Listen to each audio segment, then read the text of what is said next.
हिंदू को जो सरेआम उसका गला काट दिया जाता है, हिंदू बहन बेटियों के साथ बलात्कार होता है, ये इंडी गठबंधन और विपक्ष के साथ खड़ा होता है। ये विपक्ष जब मुस्लिम के साथ कुछ गलत भी नहीं होता है उसके बाद भी जो है मुस्लिम विक्टिम कार्ड खेलता है। वक्फ बोर्ड सरकारी संस्थान नहीं है, लेकिन वो सरकारी नहीं है, हिंदुओं के लिए नहीं है, लेकिन आतंकवादियों के लिए तो है। तो जब सेकुलरिज्म है तो हिंदू के लिए अलग कानून क्यों, मुस्लिम के लिए अलग क्यों कानून? अमेंडमेंट जितने भी हुए वो सब कॉन्स्टिट्यूशनली किए गए हैं जबरदस्ती।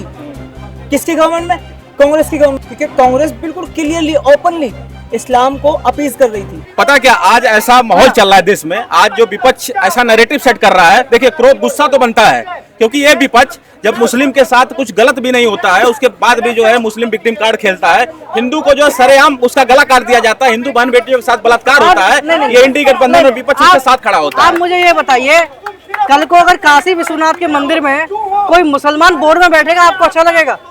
नहीं, अच्छा नहीं लगेगा। अच्छा नहीं लगेगा ना? हाँ। वक्फ बोर्ड में फिर हिंदू क्यों बैठाया जा रहा है? आपको आज एक बात बताता हूँ, सुनिए। आपने बड़ा अच्छा क्वेश्चन किया था। मैं तो बहुत दिनों से क्वेश्चन सुनने के लिए तरस रहा था। आज बता दूं, जो आपने काशी विश्वनाथ की बात की है वो एक मंदिर संगठन है।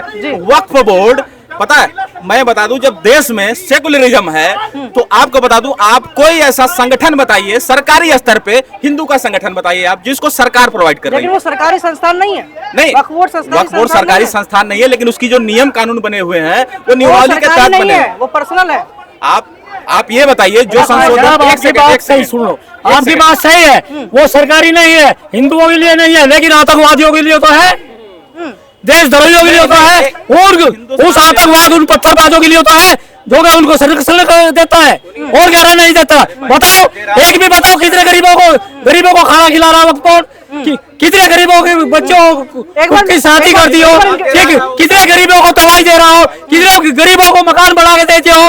मैं हिंदुओं के लिए बात नहीं कर रहा हूँ, मैं उन मुसलमानों के लिए बात कर रहा हूँ। कितने मुसलमानों के हित में ऐसी सुविधा करी हो? तो भैया इन्होंने आतंकवाद पर एक पत्थरबाज का संरक्षण करा और कुछ नहीं। इस वक्त बोर्ड का इतना ही काम है। बाकी मैं ये कहना चाहता हूँ, ऐसे सिस्टम को बिल्कुल बंद कर देना चाहिए, बिल्कुल बंद कर देना चाहिए। आपने गलत क्यों कर दिया? मैं बता दूं आपको, जो वक्फ बोर्ड भारत में है, आप ऐसी कोई सरकारी या गैर सरकारी संस्था, कोई हिंदुत्ववादी संगठन बताइए जिसमें सरकार की नियमावली काम करती हो। नहीं काम करती। और बता दूं, वक्फ बोर्ड ने ज्यादातर, आप ये बता दीजिए, जो पाकिस्तान से जो हिंदू जो है, पाकिस्तान से जो भारत में है, उनकी प्रॉपर्टी पाकिस्तान सरकार ने ले लिया, और जो मुस्लिम यहाँ से पाकिस्तान गए उनकी प्रॉपर्टी वक्फ बोर्ड ने उस पर हक जमा लिया। आप ये बताइए, अगर जो हिंदू वहाँ से वो आए, प्रवासी होके आए, तो उनकी भी प्रॉपर्टी तो मिलनी चाहिए थी ना किसी बोर्ड को। तो वहाँ की प्रॉपर्टी, जब देश का बंटवारा जो है धर्म के आधार पे हुआ, तो आप ये बता दीजिए दोनों फिर भेदभाव क्यों? मैं बता दूं, जब सेकुलरिज्म है तो हिंदू के लिए अलग कानून क्यों, मुस्लिम के लिए अलग क्यों कानून क्यों? शारदा एक्ट हमारे लिए बना दिया गया, लेकिन मुस्लिम के लिए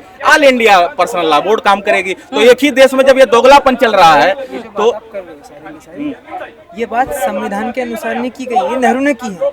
जो 1954 के अंदर नेहरू खुद एक्ट लेकर आया था, वो नेहरू ने बिल्ड किया था। एक्ट की बात कर रहा हूँ मैं, अभी तक संविधान का नाम नहीं लिया। पूछो भाई से, मैंने नियमावली की बात की है, नियमावली की बात की है भाई।